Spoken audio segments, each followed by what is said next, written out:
Good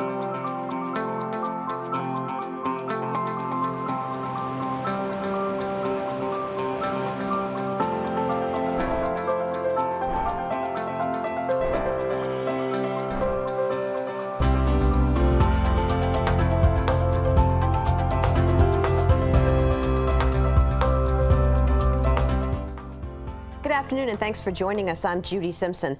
As Vermonters, we all know about manure, but what we know about it may be a matter of perspective. To farmers, manure is a critically important resource. The nutrients in manure help produce high quality and high yielding crops, and farmers use nutrient management plans to minimize manure runoff. To many non-farmers, manure is stinky, overused waste product that contributes to water pollution. Well, regardless of your perspective, there are efforts underway to help farmers improve manure management. One example is in Franklin County, where UVM Extension is using state-of-the-art technology to optimize the use of manure and protect water quality. Rebecca Gollin tells us more. For farmers, growing season in Vermont means hard work, long hours, and lots of dirt. For their neighbors, it can mean dealing with the pungent smell of manure being spread. It's not a waste, it's a fertilizer. Spreading manure on the field before planting is a farming technique that has been used for centuries. While it can leave a powerful impression, it's liquid gold for farmers, bringing essential nutrients to soil and helping produce better crops.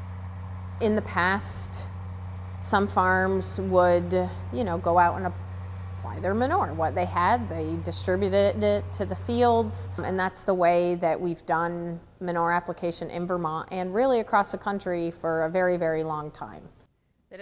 University of Vermont Extension agronomist Heather Darby says that while that worked in the past, these days there are other considerations that have to be made. That includes both the quality and yield of the crops, as well as the water quality of Lake Champlain. St. Albans Bay watershed has been targeted through the EPA to essentially have significant reductions in phosphorus loading, and we have to figure out how to meet those reductions.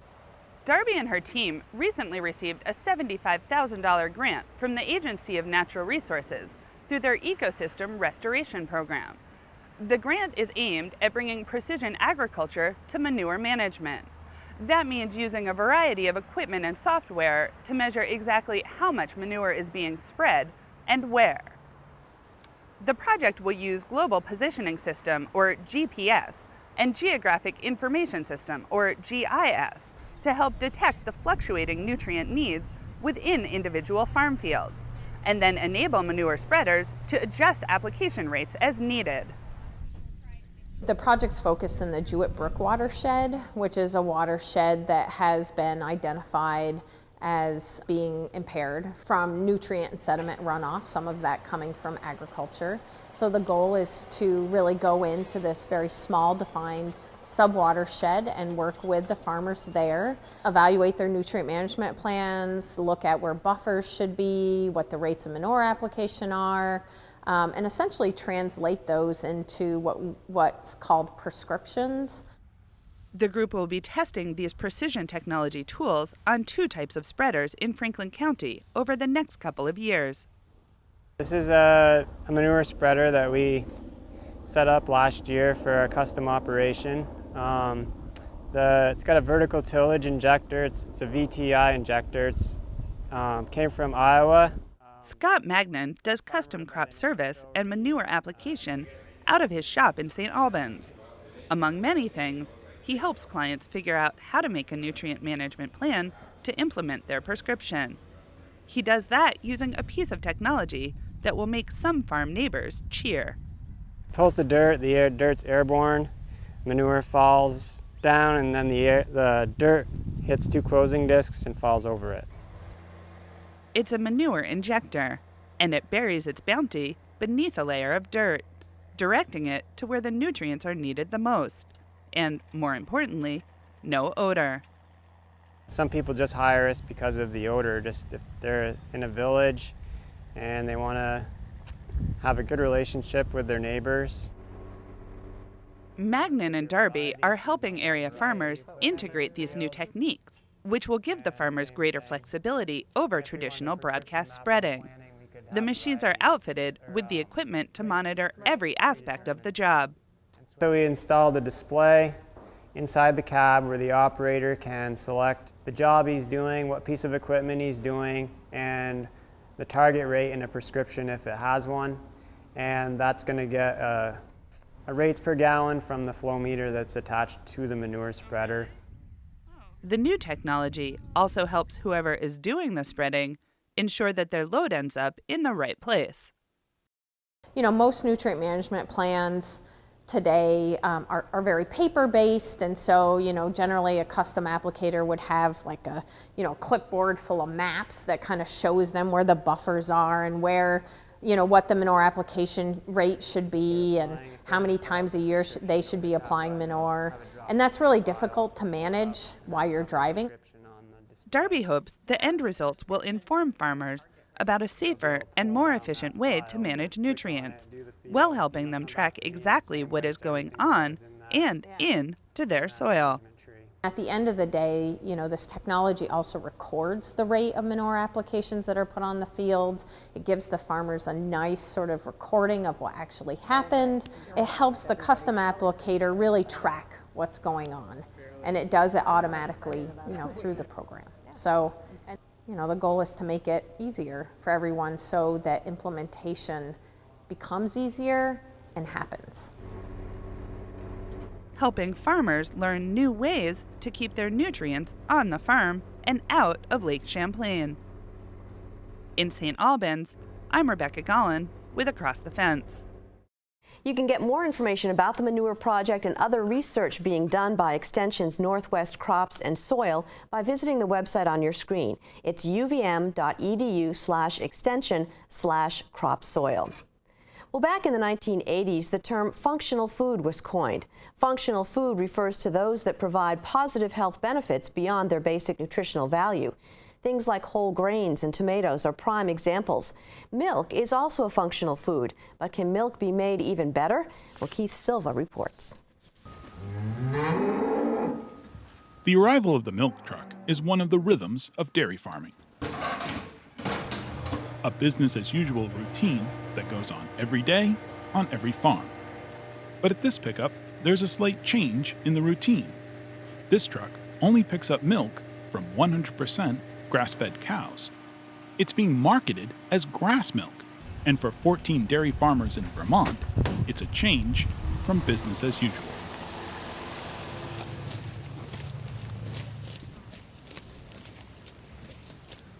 My daily news feed is coming from how well the grasses are doing, how well the cows are doing, and how the system is functioning.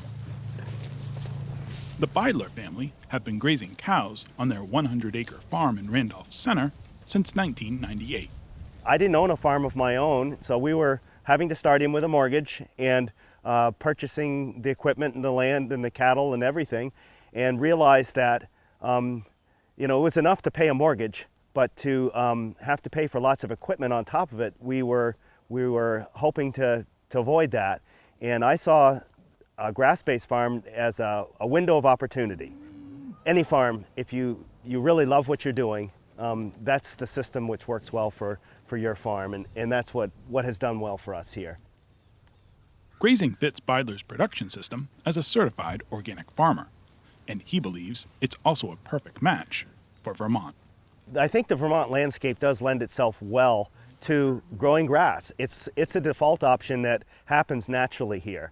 If soil gets scuffed or in your lawn or on a roadside, it comes back to grass almost immediately, and it's a healing plant. It's what our hills really want to grow other than trees.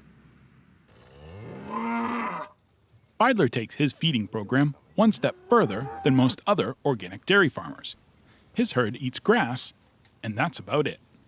We haven't fed grain on this farm for 8 years, and I find it works very well. We were seeking self-sufficiency in one way, and sustainability too. I think we knew that grazing was a good thing, and then we wanted to take it one step further in reducing as much as we could. We did it very gradually. We started off, maybe feeding 12 pounds of grain 17 years ago was my average, and then we reduced it down to 6. And then by the time we stopped, we were only feeding 2 pounds of grain, and that was mainly just to get the cows to come into the barn, we thought. And oddly enough, the cows didn't need that to come into the barn. They come in on their own. The frost eating did a little bit, but it was really like after we spread that compost. Yeah. And then that turns the next year, then your grass is going to be that much better because of that clover. And it's like the system gets... Feidler is a member of the Organic Valley Co-op, a farmer-owned cooperative that specializes in certified organic products. In January of 2015, Organic Valley started up a route for Vermont dairy farmers like Feidler, who raise their cows on an exclusively grass-based diet. John Cleary is the New England manager for Organic Valley. The Grassmilk is 100% grass-fed, and it really came about because we realized there was consumer demand for it. There were farmers that were already farming this way, and it was really as we started testing the milk and looking at the nutritional composition of the milk that we realized that 100% grass-fed milk actually has a different nutritional profile, so it's worth, pulling that milk to have it segregated into its own carton for those consumers that are looking for it. A half gallon of Organic Valley grass milk sells for around $5.29, which is about 50 cents more than other Organic Valley milk. In comparison, a half gallon of conventionally produced milk, on average, sells for $2.69. The cooperative needs to be smart and look to the marketplace, see what consumers want, because in the end, we're trying to serve farmers. Farmers need to be aware of what consumers are looking for, and they need to respond to that. It's a certain type of consumer that's looking for sort of the purest product, in this case, a non-homogenized, 100% grass-fed. It's not going to be for everyone, but we're trying to find an organic option for the whole range of consumers. Another difference in price is the price paid to the farmer. So the conventional milk pricing is fairly volatile. It goes up and down based on supply and demand. Right now, conventional farmers are getting paid about $16 a hundredweight. Our regular Organic Valley farmers are getting paid somewhere around $35 to $40 a hundredweight, and the grass milk farmers are coming in somewhere around $42 to $45 a hundredweight. It's a big difference. It's a big difference. And part of it comes from the fact that cows that don't have that sort of high energy supplement of grain are going to make less milk, but the farmers are being, compensated to make up the difference financially. A healthy bottom line benefits the farmer, but there's actual health benefits to grass milk. Researchers here at the University of Vermont classify grass milk as a functional food, which means it has a greater positive effect on human health than the nutrition in other milk. 100% grass-fed milk has more fatty acids in it, like CLAs and omega-3s, what doctors call good fats. Maybe the real bottom line is this: grass milk has more beneficial fats our bodies need to improve health and prevent disease. So it's really saying that we found a way to make a very healthy milk. So all milk is healthy, but when it comes to the good fats that our bodies need, especially omega-3s, and getting them in the right balance between omega-3 and omega-6, we found that nature knows how to do it. And it turns out 100% grass-fed cows produce that kind of milk, and that's really worth a lot. I really believe that grass milk is here to stay. It's always going to be a portion of the market. It's not likely to be the only the mainstream. There's a small segment of our population that is currently interested in that may well increase. We know it's a hot selling item now. I think there's a lot more potential for this because the benefits are just starting to get understood. Currently, Organic Valley is the only national brand selling 100% grass-fed milk. It's a new way to think about milk, make more money for farmers, and improve our health. It's more than business as usual. In Randolph Center, I'm Keith Silva with Across the Fence. Well, thank you, Keith, and thank you for joining us. That's our program for today. I'm Judy Simpson. I'll see you again next time on Across the Fence.